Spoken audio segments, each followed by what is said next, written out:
Est-ce que vous avez été bénis par les interventions des enfants? Hein? Moi, je me suis dit, je vais aller passer le dimanche là-bas avec les enfants parce qu'on reçoit la bonne parole et ça fait du bien. Amen.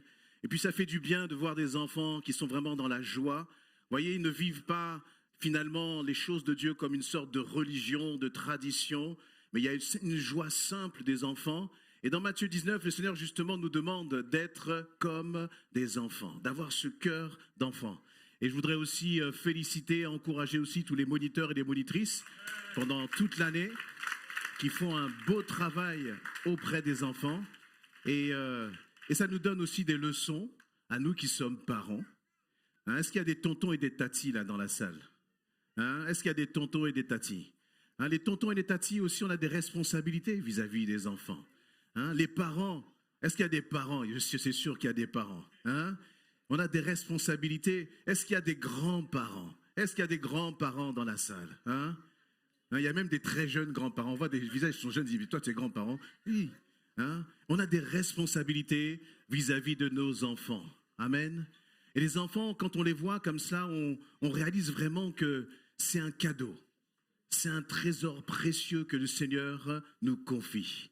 Pendant que je suis en train de vous parler, pensez à quelques enfants là qui sont autour de vous. Voyez, pensez un peu aux responsabilités que nous avons à l'égard de ces enfants. Tout à l'heure, dans les sketchs, il y avait notamment les sketchs des mimes avec les masques là. On voit bien qu'il y a une puissance qui est là, une puissance ténébreuse qui veut détruire les familles, qui veut détruire nos enfants. Mais dans les deux mimes qui ont été présentés là, Jésus a toujours été plus que vainqueur dans la vie de nos enfants et dans la vie de nos familles. Et laissez-moi vous dire que ça, c'est pas simplement un mime. Je regarde l'heure, parce que j'ai dit 20 minutes. À quelle heure j'ai commencé? Pile, 6 heures? Ok, très bien, je tiens mon pari. Et donc, on voit bien que dans la vie de nos enfants, le Seigneur veille. Le Seigneur veille. Mais en même temps qu'il veille, il nous a demandé à nous de veiller en tant que parents. Vous voyez, dans ce temps-là, les enfants, on est dans quelle période actuellement? Qu'est-ce qui va se passer à la fin de l'année dont tout le monde parle? Il y a quoi? De quoi on parle? De quoi? De Noël, voilà. Qu'est-ce que toi, tu veux des cadeaux, toi, pour Noël? Tu as déjà commandé? Est-ce qu'on peut donner un petit micro, là? On a des...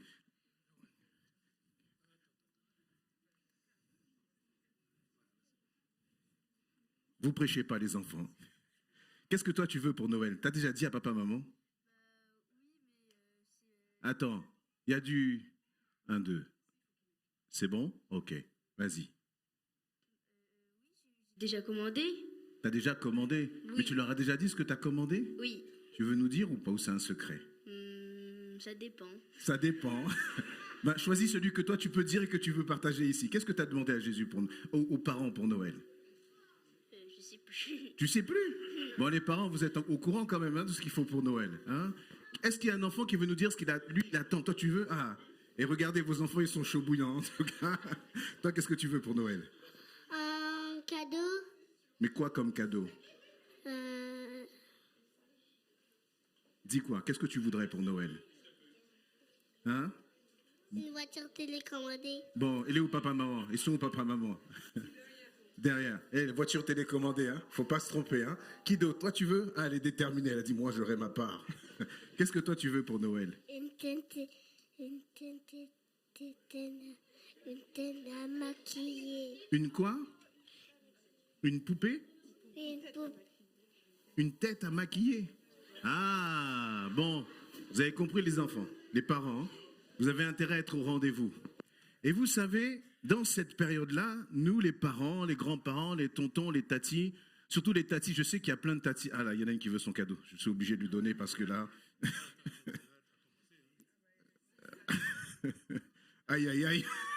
Je me suis lancé dans quelque chose là. Bon, un dernier. Toi, tu veux quoi? Des princesses. Des princesses. Bon, ça c'est sûr, ça c'est... Bon, ah bon allez, Eden. Après, on termine. Hein? Ouais. Maison de Barbie. Une maison de Barbie. Maman Wiza, t'es où? T'as compris? Une maison de Barbie. Oh là là, Seigneur. Et à la fin, vous allez voir vos parents. Et vous voyez, et on a les enfants sont dans l'attente. Et nous, eh bien, parfois, on peut se laisser aussi emporter dans tout cela. Hein, en disant, mais voilà, la société va nous pousser justement à acheter, et c'est normal, on veut faire plaisir. on veut faire plaisir. Mais dans la parole de Dieu, je ne sais pas si vous, parents, et je parle aux tontons, tatis, aux parents, aux grands-parents, vous avez quelque chose de précieux à confier à vos enfants. Et je me demande si on le fait toujours. Je me demande si on assume toujours correctement nos responsabilités vis-à-vis de nos enfants. Les parents, si je vous dis qu'est-ce que vous avez de plus précieux à offrir à vos enfants? Qui a dit Jésus? Qui a crié Jésus? Est-ce qu'on peut crier Jésus ensemble? Jésus! Mais vous savez, la Bible, elle est bien plus précise que ça. Parce que malheureusement, parfois, quand on veut parler de Jésus à nos enfants, on va lui dire fais ci, fais ça, fais comme ci, fais comme ça, prie, lis ta Bible. Mais je voudrais vous partager juste un verset dans Deutéronome chapitre 4 qui m'a interpellé. Et je vais lire à partir du verset 7. Attendez-vous les parents à repartir avec des devoirs à la fin de cette réunion. Ok? Les enfants, on va donner des devoirs aux parents. Vous êtes d'accord les enfants? Voilà. Parce que toujours c'est eux qui vous font travailler. Là c'est eux qui vont travailler. Ok? Deutéronome chapitre 4. Dieu parle en fait à son peuple. Vous écoutez les enfants? Dieu parle au peuple d'Israël. C'est son peuple. Et vous aussi, vous êtes les enfants de Dieu, vous êtes les chouchous de Dieu. D'accord? Et il dit au verset 7, « Où est en effet le peuple, même parmi les plus grands ?» Donc Deutéronome chapitre 4, à partir du verset 7, Dieu dit, « Où est en effet le peuple, même parmi les plus grands, qui a des dieux aussi proches de lui que l'Éternel notre Dieu l'est pour nous, toutes les fois que nous l'invoquons. » Dieu est en train de dire à son peuple, il n'y a pas de peuple comparable au peuple de Dieu. Parce que le peuple de Dieu, c'est un peuple qui est spécial. C'est un peuple pour lequel, lorsque Dieu parle, lorsque nous nous invoquons, lorsqu'on crie à Dieu, les enfants, lorsque vous appelez Dieu, même dans votre chambre, Dieu vous écoute et il répond. Il est attentif à tout ce que vous dites. Et donc, nous, en tant qu'enfants de Dieu, on a un peuple vraiment spécial. Et Dieu dit, quand vous parlez, quand vous m'invoquez, je vous écoute, je vous réponds. Et il dit, quel est le peuple qui a des commandements et des lois aussi justes que toutes ces lois que je vous donne aujourd'hui? Verset 9, et c'est là où je demande votre attention. Seulement, veille attentivement sur toi-même et garde-toi bien d'oublier les événements dont tu as été témoin, qu'ils restent gravés dans ta mémoire pour tous les jours de ta vie, et informe-en tes fils et tes petits-fils. Dieu est en train de parler à son peuple et il dit à son peuple, garde-toi bien d'oublier les événements dont tu as été témoin. Est-ce qu'il y a des hommes et des femmes qui peuvent dire, Jésus a fait des choses dans ma vie? Allez. Et Dieu nous demande, veille sur ça. Veille sur ça. Ce qui m'a interpellé dans ce passage, c'est qu'il dit, n'oublie pas ce que Dieu a fait. On est à la fin de l'année. Très souvent, en fin de l'année, on fait un peu le bilan. Et puis dans ce bilan, si on ne se pose pas, on peut penser à tous les problèmes, toutes les difficultés qu'on a eues. Mais le pasteur Patrice a commencé en disant, tu respires. Je ne vais pas vous demander qui respire aujourd'hui. Vous êtes tous là, vous respirez. Donc ça, au moins, c'est une garantie. Et c'est une grâce du Seigneur. C'est une bénédiction du Seigneur. Il y a eu des difficultés, il y a eu des combats. Vous voyez, parfois même en tant que parents, on est un peu, on ne sait plus comment même arriver à éduquer, à accompagner nos enfants parce que le monde est difficile. Mais Dieu a toujours été là. Et le Seigneur te dit, n'oublie pas, veille sur cela, remémore-toi tout cela, garde-toi bien d'oublier les événements dont tu as été témoin. Et puis une fois que tu réalises tous les bienfaits de Dieu, une fois que tu es capable de te remémorer des bienfaits de Dieu, il va dire qu'il reste gravé dans ta mémoire. Dans ta mémoire, là, qu'est-ce qu'il y a? Est-ce qu'il y a des craintes, des doutes, des peurs? Ou est-ce qu'il y a plutôt les actions puissantes que Dieu a réalisées? Est-ce que dans ta mémoire, il y a encore le souvenir de ce que le Dieu grand et puissant a fait pour toi tout au long de cette année? Et là, il dit, une fois que tu l'as gardé dans ta mémoire, et c'est là où nous, en tant que parents, grands-parents, tontons, tatis, on a une responsabilité. Le Seigneur nous dit, après, que tout ce qui reste gravé dans ta mémoire pour tous les jours de ta vie, et informe-en tes fils et tes petits-fils, tes filles et tes petites-filles, tes nièces et tes neveux. voyez, tes enfants, tes petits, tous les enfants qui sont autour de toi, informe-leur de cela. Informe-leur de quoi? Pas de généralité, pas, j'allais dire, de ce que les autres ont pu vivre. Mais dans ce temps-là, je crois que c'est l'occasion pour chacun d'entre nous de nous poser avec nos enfants.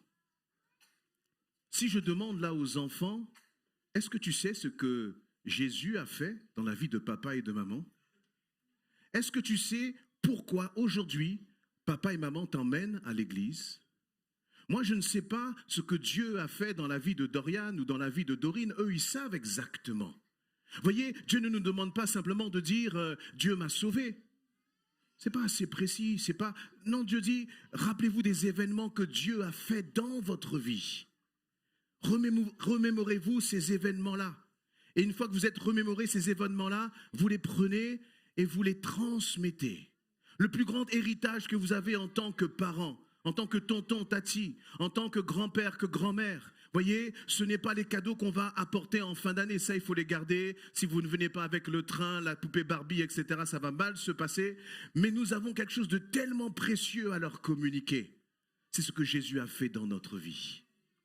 Et je crois que, et en relisant ce verset, je me suis rendu compte que c'est quelque chose peut-être auquel on passe à côté trop vite, trop souvent. Voyez, les enfants nous voilà aujourd'hui maintenant, mais je crois que c'est bon de leur raconter, avec en fonction de leur âge, mais de leur dire, tu sais, papa n'a pas toujours été comme cela. Maman n'a pas toujours été celle que tu vois là maintenant. Avant, j'étais quelqu'un qui, voilà, faisait peut-être des bêtises, etc. Mais un jour, dans telle circonstance, j'ai rencontré Jésus. J'ai rencontré Jésus. La Bible nous dit dans le Proverbe 22 que si tu enseignes ton enfant dès son plus jeune âge, lorsqu'il vieillira, il s'en souviendra. Il s'en souviendra. Et je me suis dit moi-même, bon, je vais dire, dans la maison, il y a une atmosphère de Christ, etc. Mais je n'ai pas assez souvent pris mes enfants pour dire, voilà comment j'ai donné ma vie à Jésus.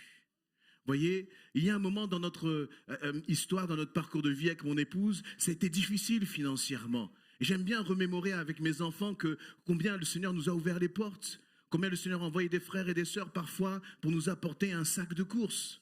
J'aime raconter ce que Dieu fait. Et pour ceux qui étaient là dimanche dernier, j'ai été vraiment touché, ça m'a marqué parce que il y avait notre jeune frère Warren et Jensen qui sont passés par les eaux du baptême. Et puis il y avait les parents qui étaient là, mais il y avait aussi les grands-parents. Et dans l'un des témoignages, il disait, quand grand-père nous emmenait chez lui, eh bien, il nous racontait ce que Jésus a fait dans sa vie. Vous voyez, ce n'est pas simplement l'histoire de Daniel, de Jérémie, etc. Mais c'est de dire, qu'est-ce que Jésus a fait dans ma vie? Les parents, je vous donne des devoirs. Est-ce que d'ici la fin de l'année, vous pouvez prendre chacun de vos enfants, vous asseoir avec eux et leur dire, je voudrais te raconter ce que Jésus a fait dans ma propre vie.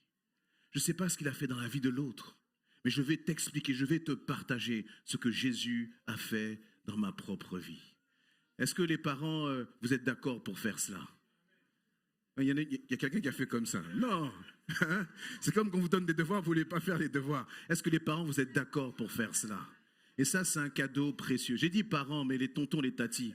Elle est où Sabrina? Sabrina, elle veut toujours être la meilleure tati de la planète. Amen. Très bien. Avec les grands-parents. Mais réalisez que ça, c'est un cadeau précieux que l'on prend et que l'on dépose dans le cœur de l'enfant. Lorsque le Seigneur dit, si tu l'enseignes depuis son plus jeune âge, quand il va grandir, quand il va vieillir, eh bien cela, il va le garder, ça va porter du fruit. Ça veut dire que Dieu va garder cette parole. Lorsque vous allez passer ce temps avec votre enfant, avec vos enfants précieux, pour leur dire, je veux te raconter ce que Jésus va dire. Je crois que vous pouvez vraiment déclarer par la foi que la parole que vous êtes en train de déposer dans le cœur de vos enfants, quel que soit le parcours de vie qu'ils auront, Dieu va garder cette parole. Mais on voit dans ce passage de Deutéronome que Dieu, finalement, il a besoin de nous. Parce que Dieu peut parler directement à nos enfants. Mais ce n'est pas comme ça qu'il veut faire. Il dit, vous les adultes, je vous confie une responsabilité, afin que vous soyez des messagers auprès de ces enfants, de vos enfants. Amen. Moi, je suis dans la joie quand je vois les enfants danser, chanter. Et je me dis, Seigneur, c'est tellement précieux parce que dans le monde là qui est autour de nous, on ne leur parle pas de cette joie profonde. On ne leur parle pas de cette paix profonde. Voyez, on ne leur parle pas de ces choses qui sont si précieuses. Et la réalité, c'est que les monitrices et les moniteurs, ils sont juste là pour donner un petit coup de main. Mais la responsabilité première, c'est qui? Ce sont les parents. Ce sont les parents. Chaque jour, chaque jour. Alors, il faut faire attention aussi. Parce que vous savez, les enfants, ils ne regardent pas tellement à ce qu'on dit. Le blablabla, ça ne les intéresse pas. Ce qui compte, c'est l'amour de papa et de maman pour Jésus-Christ.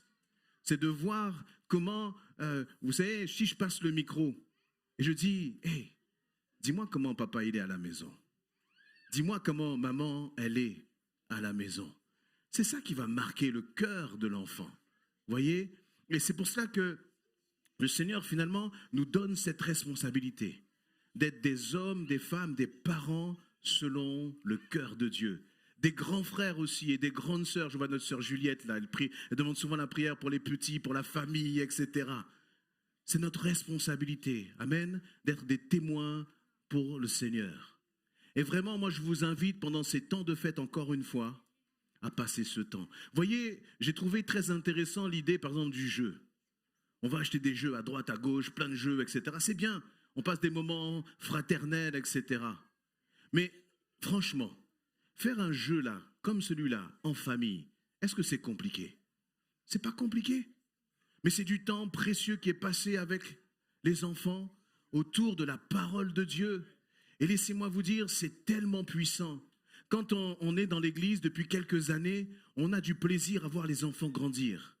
On les voit là à l'école du dimanche, et puis après on les voit passer au groupe de jeunes, puis on les voit passer par les eaux du baptême, et très rapidement on commence à voir certains ministères, certaines joies, etc. On dit, waouh, celui-là, on voit qu'il y a quelque chose dans son cœur. Et je crois que la réalité, c'est que le Seigneur a mis des graines précieuses dans le cœur de chacun de nos enfants. Et comme Adam et Ève étaient là dans le jardin et devaient veiller, eh bien nous, parents, nous devons veiller sur le cœur de nos enfants. Amen. En semant par notre attitude, en semant par nos paroles, en leur donnant du temps précieux. L'éducation, c'est trop souvent, fais pas ci, fais pas ça, fais comme ci, fais comme ça. Et on manque parfois de donner cet amour avec des paroles d'amour comme le Seigneur nous demande de le faire. Amen. Je vais m'arrêter là et vraiment je voudrais qu'on puisse prendre cet engagement dans le Seigneur, de dire avant la fin de l'année.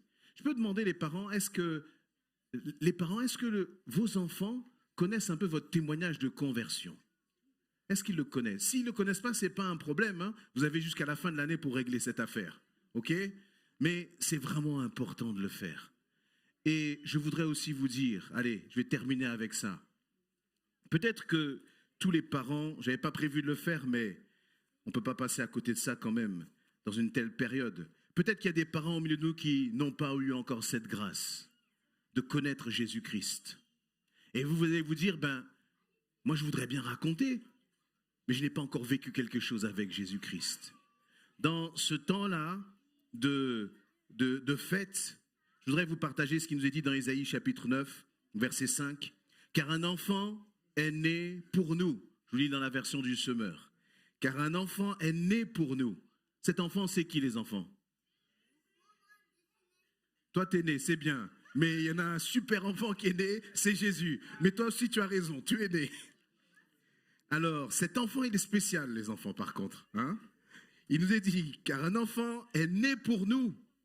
Un fils nous est donné. Il exercera l'autorité royale. Il sera appelé merveilleux conseiller. Les parents, vous avez besoin d'un conseiller? Il s'appelle Jésus-Christ. Dieu fort, Père à jamais, Prince de la paix. Il étendra sa souveraineté, il instaurera la paix qui durera toujours au trône de David et à tout son royaume. Sa royauté sera solidement fondée sur le droit et sur la justice, dès à présent et pour l'éternité. Voilà ce que fera le Seigneur des armées célestes dans son ardent amour. Vous qui ne connaissez pas Jésus-Christ, sachez que Dieu le Père a envoyé son Fils afin qu'aujourd'hui vous puissiez recevoir cette parole de salut, cette parole d'éternité, et que vous soyez un père, une mère, qui ensuite puissiez communiquer cette parole de vie à vos enfants. Amen. Amen.